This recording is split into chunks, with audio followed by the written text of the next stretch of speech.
Imagine a world where there are fewer and fewer families, where children become a rarity.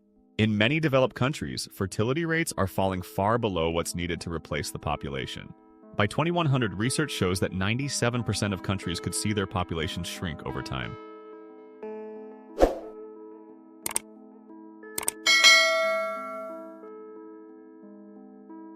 Okay, people, let's talk about something serious. Something that could spell the end of, well, everything. You think your dating life is a disaster?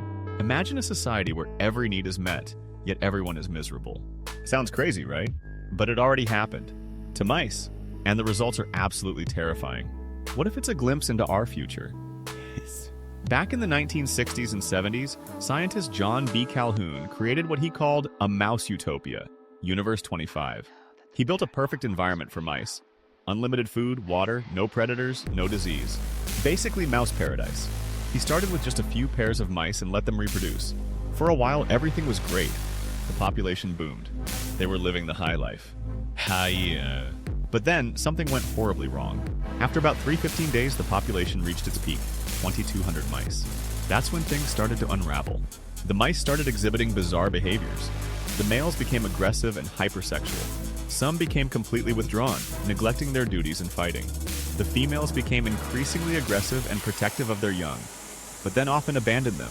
Calhoun called some of the mice the beautiful ones. They stopped competing for mates, stopped interacting with other mice, and spent all their time grooming themselves. They were physically perfect but socially useless. The birth rate plummeted, infant mortality soared, and eventually the entire colony went extinct. Despite having everything they needed to survive, they self-destructed. Okay, so what does this have to do with us? Well, think about it. We're living in a world of unprecedented abundance. Food is plentiful, technology connects us, or so we think, and we have access to more information than ever before. But are we actually happier? Are we thriving? Or are we on the same path as Calhoun's mice? Look at the trends. Marriage rates are declining. Birth rates are plummeting. More and more people are choosing to stay single or delay having children. Loneliness is an epidemic. We have an ever-growing sector of the population that is experiencing failure to launch. Are we becoming the beautiful ones of human society? Physically attractive, technologically connected, but emotionally isolated and socially disengaged?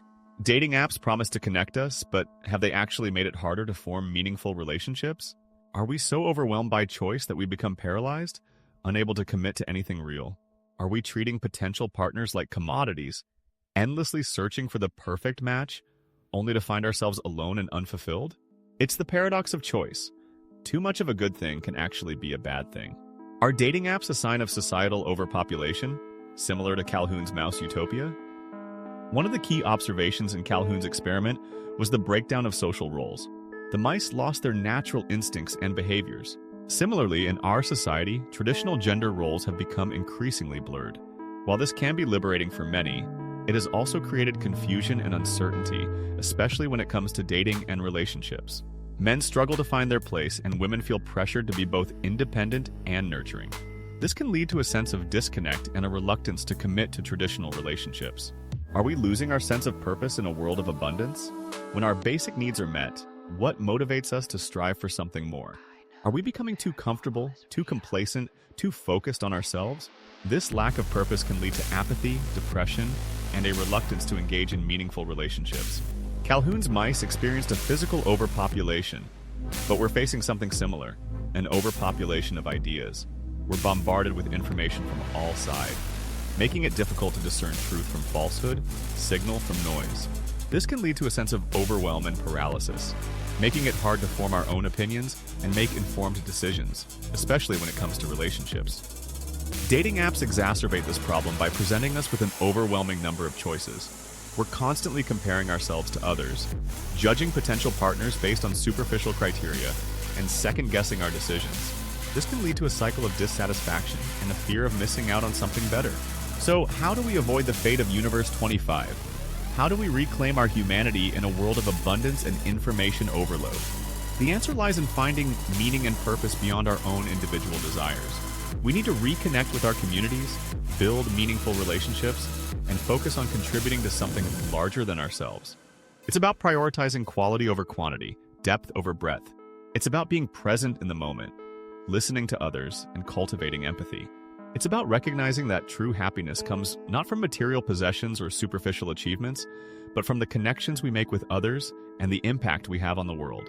Even in the age of algorithms, it's possible to find love and connection, but it requires a deliberate approach. Be honest about your intentions, be authentic in your interactions, and don't be afraid to be vulnerable.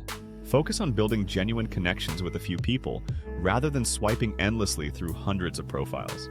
And remember that the best relationships are built on shared values, mutual respect, and a willingness to grow together. What do you think? Are we headed for a human mouse utopia? Are dating apps ruining relationships? What can we do to build a more connected and fulfilling society? Let me know in the comments below. And don't forget to like and subscribe for more thought-provoking content. The future is in our hands. Let's not screw it up. Catch you on the flip side.